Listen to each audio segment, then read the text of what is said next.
Какой был первый храм? Как устроена церковь? Сколько глав должно быть на куполе? Об этом и не только вы узнаете в программе «Дорога к храму».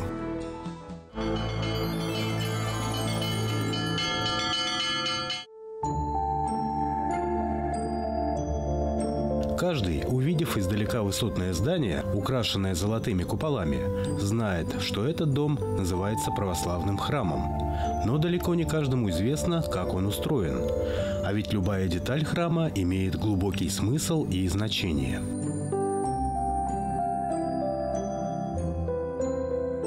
Мы живем в мире символов. Вся наша жизнь наполнена различными символическими действиями, явлениями. И часто мы себе не отдаем отчет, не задумываемся о том, что же обозначает тот или иной символ. Например, рукопожатие при встрече, жесты приветствия, да и прочие даже дорожные знаки, сигналы светофора.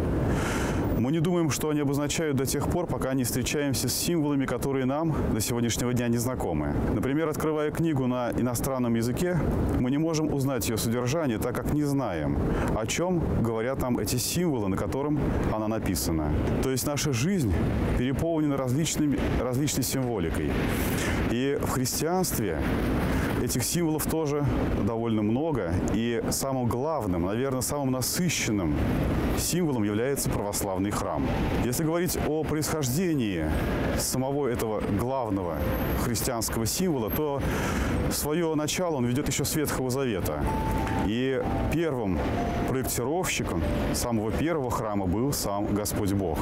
В книге «Исход» мы читаем о том, что Бог повелевает пророку Моисею сотворить скинию, которая и является прообразом всех современных православных храмов. Господь говорит о том, чтобы Моисей соорудил палатку, которая бы имела особое устроение. И она была разделена на две основные части.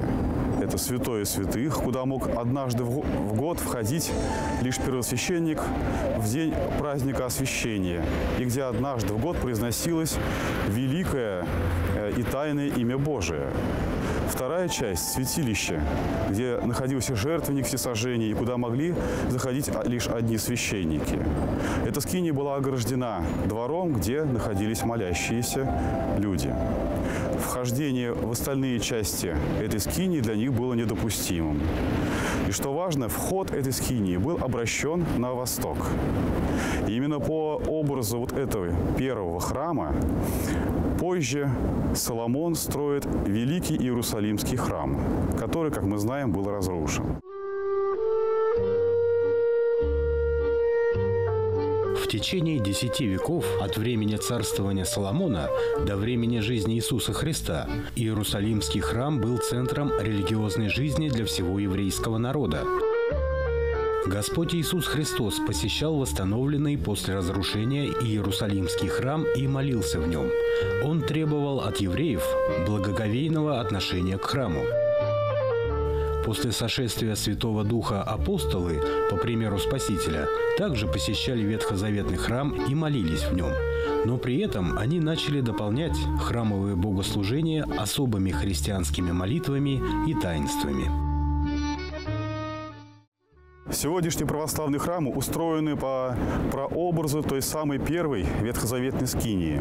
И сегодняшний православный храм также имеет особое деление. Это алтарная часть, то, что в древности символизировало, называлось святое святых. Это средняя часть, молельный зал, где молятся сейчас православные христиане. И то, что в древности называлось двором, сейчас это притвор. Это крайняя часть православного храма, где находятся люди еще не крещенные, так называемые оглашенные, ждущие, когда они смогут стать членами церкви и также принимать полноценное участие в богослужении. И важно то, что современные православные храмы развернуты в противоположную сторону. Раз ветхозаветная скиния была лишь прообразом, тем местом, где совершалось ожидание пришествия Бога в наш мир, то сегодняшние храмы развернуты алтарем на восток. То есть вход у них смотрит на запад, так как пришествие Спасителя уже совершилось. И сегодня в алтарь могут заходить не только первосвященники, не однажды в год. Священнослужители ежедневно совершают там самое главное таинство, которое совершил Христос – Евхаристию.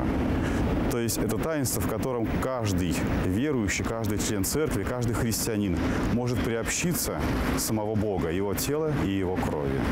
«Сия есть кровь моя, нового завета, еже за вы и за многие изливаемые во оставление грехов».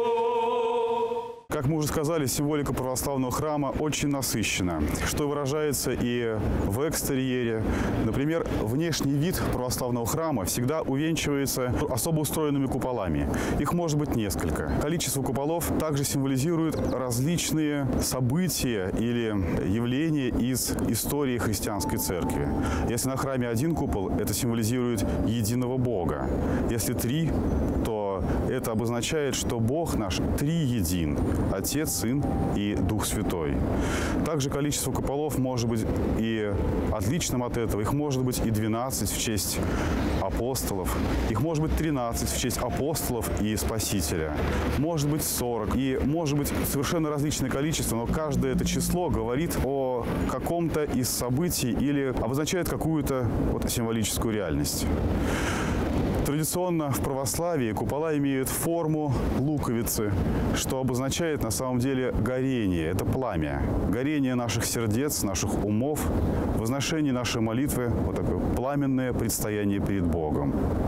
Мы знаем, что в Западной Церкви больше распространения получили шпилеобразное венчание храмов. В общем-то, это не имеет какого-то принципиального значения, но это всегда обозначает устремленность ввысь, преодоление нашей будничной жизни, попытка вырваться из суеты и всех наших земных забот. Облик христианского храма создавался веками, приобретая в каждой стране и в каждую эпоху свой неповторимый образ. Храмы с древнейших времен украшали города и села. Они стали символом одухотворенного мира и образцом грядущего обновления Вселенной.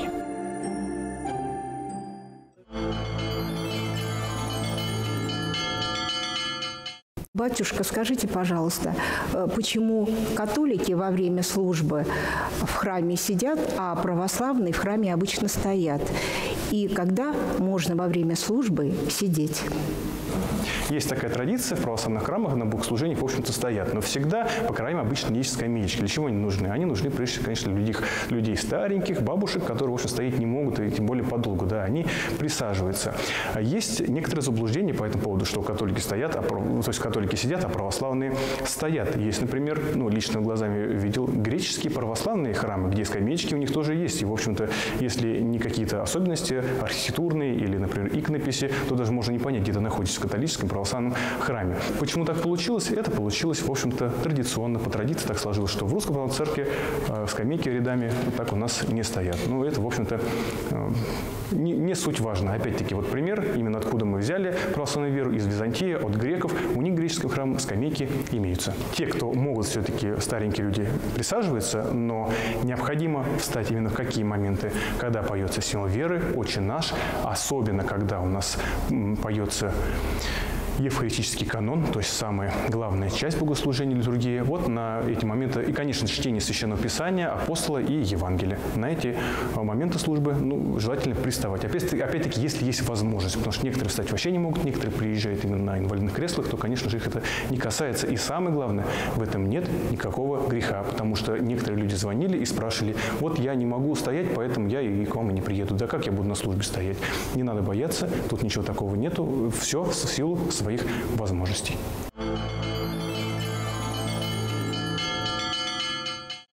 Правда ли, что сейчас можно крестить любым именем? Нет, неправда. Сейчас по новому положению церковной практики крестить действительно стало можно не только с теми именами, которые находятся в святцах Русской Православной Церкви, но с именами, которые находятся в святцах какой-нибудь вообще православной церкви. Но имя должно быть не выдуманным, а должно быть у какой-то из православных церквей быть почитаемым. Ну, например, теперь можно крестить с именем Джон, не переделывая его на наше знакомое Иван, а по-церковному Иоанн. Например, до этого в русской церкви невозможно было покрестить ребенка с именем Станислав. Теперь это возможно, потому что в святцах Сербской православной церкви это имя есть. Или имя Эдуард. Точно так же.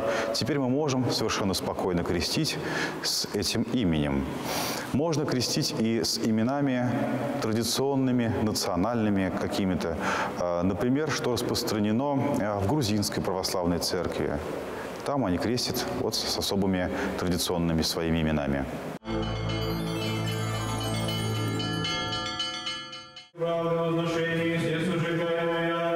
12 февраля Православная Церковь празднует собор вселенских учителей и святителей Василия Великого, Григория Богослова и Иоанна Златоуста.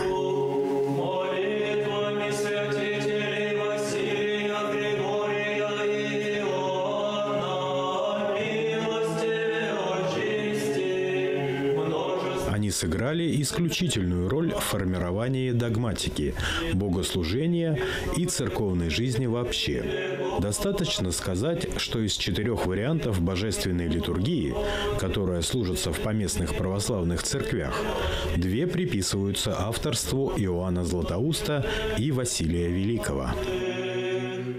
Все они происходили из аристократических семей, которые отличались христианским благочестием и стремились дать своим детям хорошее образование. Например, Василий Великий учился у лучших учителей, а для завершения обучения отправился в интеллектуальную столицу античности Афины, где и познакомился с Григорием Богословом.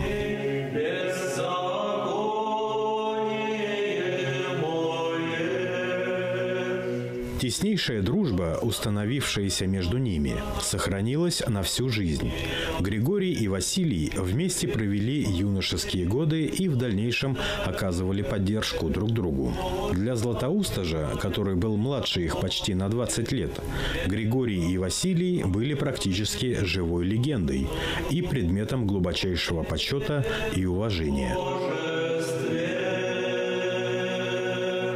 Василия Великого и Григория Богослова еще называют великими каппадокийцами, поскольку они были родом из Каппадокии, области Малой Азии, входившей в Восточную Римскую империю и населенной тогда греками. Сейчас Каппадокия принадлежит Турции.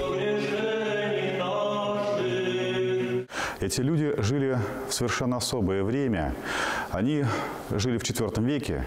Дело в том, что к IV веку происходят большие изменения в философии, в умах думающих людей того времени. И христианство, которое к этому времени распространяется по всей Римской империи, благодаря тому, что равноапостольный царь Константин Великий издает свой знаменитый Миланский эдикт в 313 году, становится покровителем христианской религии, которая теперь распространяется по всей империи.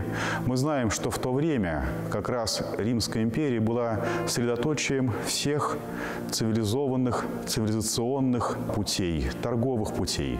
Здесь сходились интересы различных концов света. Сюда съезжались люди для того, чтобы встретиться с лучшими, с выдающимися людьми того времени. Здесь можно было купить что угодно. Здесь можно было встретить кого угодно. И люди действительно приезжали сюда, и это был центр цивилизации того времени. На смену эллинистического мировоззрения, языческого, с господствующей философией Платона и Плотина и последующих неоплатоников проникает и возникает христианская вера, которую теперь нужно было объяснить. Несмотря на то, что император Константин Великий покровительствовал христианам, часто вот это было лишь внешним проявлением христианской жизни. Люди так и оставались в душе язычниками. К тому же они были в недоумении, что какая-то небольшая группа христиан, да еще из Палестины, проповедует совершенно новое учение, которое никаким образом не укладывалось в понимание людей именно античной мысли, языческой, эллинистической мысли. Учение христиан шло вразрез со многими положениями платоновской философии, тогда как христиане проповедовали о том, что Христос воскрес вместе с телом. Для язычников это было нонсенсом, это было скандалом, потому что такое учение входило в противовес с самыми главными их постулатами. Ведь освобождение и спасение человека для них мыслилось в освобождении от тела. Здесь же христианство говорит, что Христос воскрешает тело. То есть Христос увековечивает, навсегда воскрешает и возносит к Богу человеческую природу вместе с телом. Многие другие вопросы, которые возникают в это время, и выпало на долю отцов каппадокийцев, святителя Василия Великого, Григория Богослова и Григория Нисского. Для того, чтобы дать ответ, необходимо было правильно сформулировать, как же христианство все это понимает.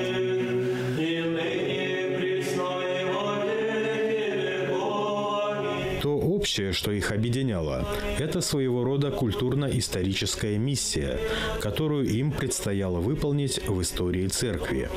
Время государственных гонений прошло. Надо было вносить христианство и просвещать им общественную, государственную и культурную жизнь. Доносить истину о Боге, используя достижения светской философии. Исторически известно о том, что в XI веке даже происходит особый спор. В Константинополе возникают несколько партий верующих христиан, каждый из которых провозглашает какого-то из этих святых более важным, более главным. Одна из партий говорили, что святитель Василий Великий – это тот, кто настолько велик, кто сумел объяснить людям, кто сумел донести основы православия больше и точнее других. Другая же партия говорила, что святитель Иоанн Златоуст, благодаря своему красноречию, смог еще более доступно и правильно объяснить православие. Третьи же то же самое говорили о святителе Григории Богословия. И споры и распри доходили до того, что других святителей просто уничижали, говорили с пренебрежением, пока, наконец, во сне одному из митрополитов того времени являются все три святителя и говорят о том, что они действовали и учили в соответствии с тем, что даровано им было от Святого Духа. Поэтому нет в них никакого соперничества, нет в них какого-то противостояния. И было повелено написать этому митрополиту им общую службу, которая и действительно появляется, и память их совершается 30 января по старому стилю или 12 февраля по новому.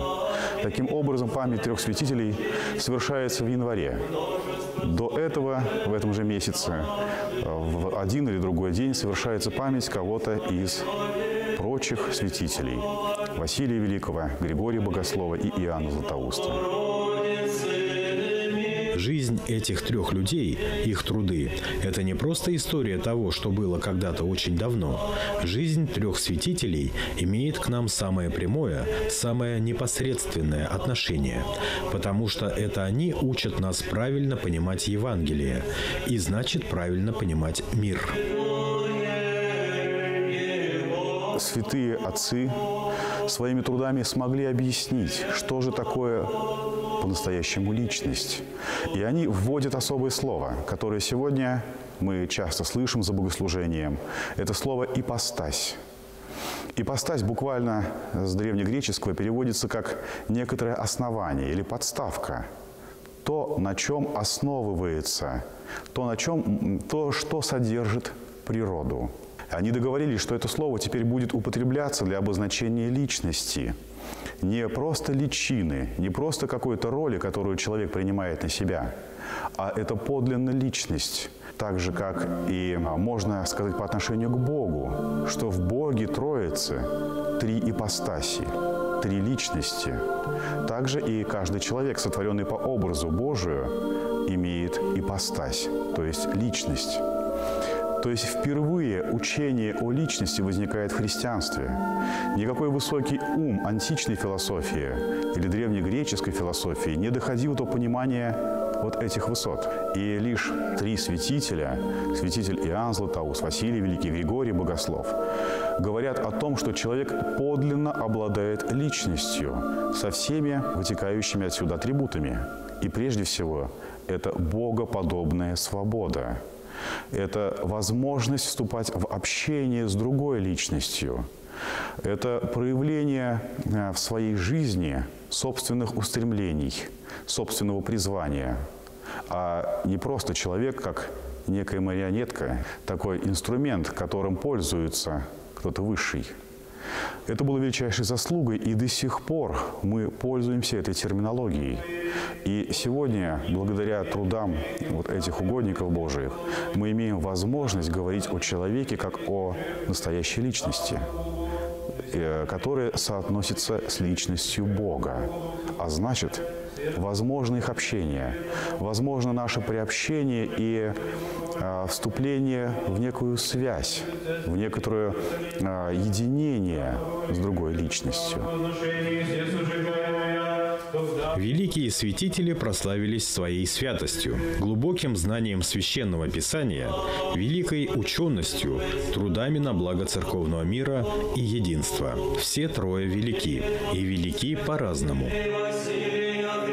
Святой Василий Великий оставил множество богословских трудов, в числе которых беседы на шестоднев, на псалмы, на различные богословские темы, книги в защиту православного учения о Святой Троице, аскетические трактаты, правила монашеские, устав подвижнический, книги о крещении, о Святом Духе, проповеди и 366 писем разным лицам.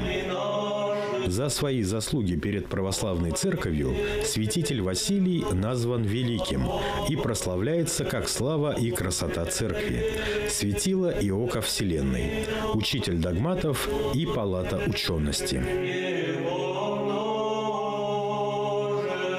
Григорий Богослов – это созерцатель, молитвенник, взгляд которого обращен на небеса, автор богословских догматических сочинений, а также гимнов и проповедей. Как проповедник Григорий не столько увещевает и говорит, сколько поет. Именно поэтому его вещание церковь называет пасторской свирелью. Проповеди Григория Богослова стали на долгое время образцовым чтением в византийских риторских школах. Третьего великого святителя церковь называет Златоустом. В истории церкви не было, нет и, быть может, не будет проповедника и оратора, равного Иоанну Златоусту. Из имеющихся свидетельств известно о том, как в церкви раздавались аплодисменты, ибо темпераментные греки не выдерживали и аплодировали красоте и силе слова Иоанна. В Греции праздник трех святителей почитается как день образования и просвещения, праздник всех учащих и учащихся, особо отмечаемый в университетах. Три святителя, земная Троица, распространили по всей земле свет истинной веры вопреки опасностям и преследованиям и оставили нам, их потомкам, святое наследие.